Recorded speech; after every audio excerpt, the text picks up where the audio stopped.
Mummy है। हाँ। और मैं तैयारी कर रही हूँ। मैं जहाँ जहाँ हारी, जहाँ जहाँ रुकी, हाँ। मेरी मम्मी ने साथ दिया। किसी ने दिया नहीं दिया, मैं ये नहीं बोलूँगी। मेरी मम्मी ने हर जगह साथ दिया। जहाँ मैं बेटियाँ हारती हैं, क्या कहते हैं, शादी कर दो। मेरी मम्मी ने कहा कोई बात नहीं, हार गई तो दोबारा तैयारी कर, बिल्कुल, देखो दोबारा ये तैयारी कर। बिल्कुल, वाह वाह, क्या बात। मैं रोती थी कि मम्मी को कैसे बताऊं मेरा नंबर नहीं आया। मैं स्विमिंग पूल में बैठी रहती थी, अंदर घर नहीं आती थी, मम्मी को कैसे बताऊं। बिल्कुल बिल्कुल। फिर थोड़ा टेंशन होती थी। फिर मैं हिम्मत करके बताती थी मम्मी मेरा नंबर नहीं आया। तो मुझे डर था मम्मी कहेगी नंबर नहीं आया, शादी हो जाएगी। तो फिर मम्मी ने बोला कोई बात नहीं, अगला अटेम्प्ट दो, फिर से करो, आगे बढ़ो। मम्मी ने हमेशा साथ दिया।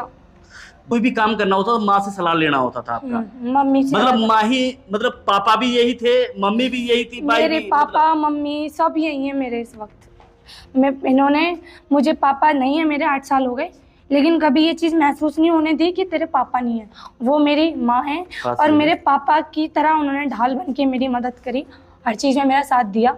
लोगों ने शादी करने की कोशिश करी, कहा कि शादी कर देंगे। मेरी माँ सामने आई, जो मेरी बेटी चाहती है वो होगा। मैंने कहा मम्मी मुझे ये करना है, उन्होंने कहा ये करना है। अभी भी जब मेरा नंबर नहीं आया था तो मैंने कहा थी मुझे कैबिन क्रू एविएशन जो है, एयर होस्टेस होते हैं, उसका कोर्स करवाना। उसकी फ़ीस बहुत ज़्यादा थी। मम्मी थोड़ी घबराई कि इतनी फ़ीस कैसे भरेंगे हम। तो मैं भी थोड़ी रोई हुई थी। मैंने, और इस वक्त घर काल कोठरी जैसा लग रहा था।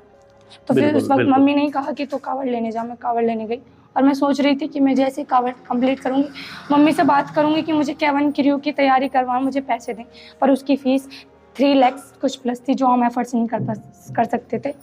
तो मुझे थोड़ा डर था। लेकिन आपने ये बोला था कावड़ उठाने से पहले, जल उठाने से पहले, मतलब मैं समझ सकता हूँ मानसी जी, मैं समझ सकता हूँ, क्योंकि बहुत दुख झेले हैं आपने। जिस हिसाब से आप कह रहे थे मैं गलत कदम उठाने वाली थी, मम्मी ने रोकी थी। हाँ,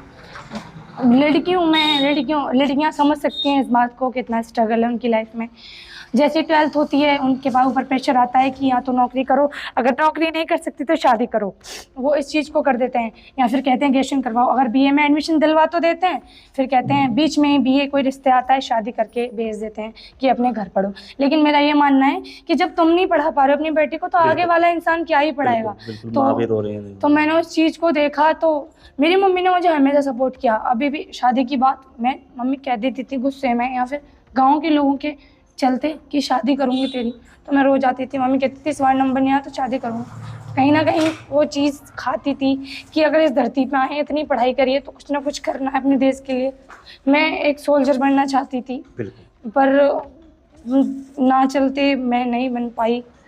थोड़ा तो उस चीज़ का स्ट्रगल किया मैंने। अब भोलेनाथ मेरे साथ हैं, लेकिन कुछ लोग हैं जो अभी भी इस तरीके से हेट दिखा रहे हैं।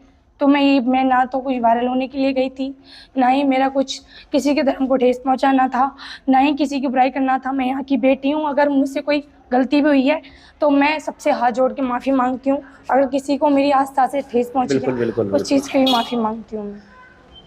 तो ये पूरा सफ़र मानसी ठाकुर का रहा। मानसी राजपूत जिस हिसाब से अपनी कहानी बताई, और ये भोलेनाथ का जो ट्विस्ट बढ़ा था इनकी लाइफ में, वो कैसे बढ़ा था, कहाँ से उत्पत्ति इसकी हुई थी, किस तरीके से ये जल लेने के लिए पहुंची थी, वो भी आप बीती इन्होंने बताई।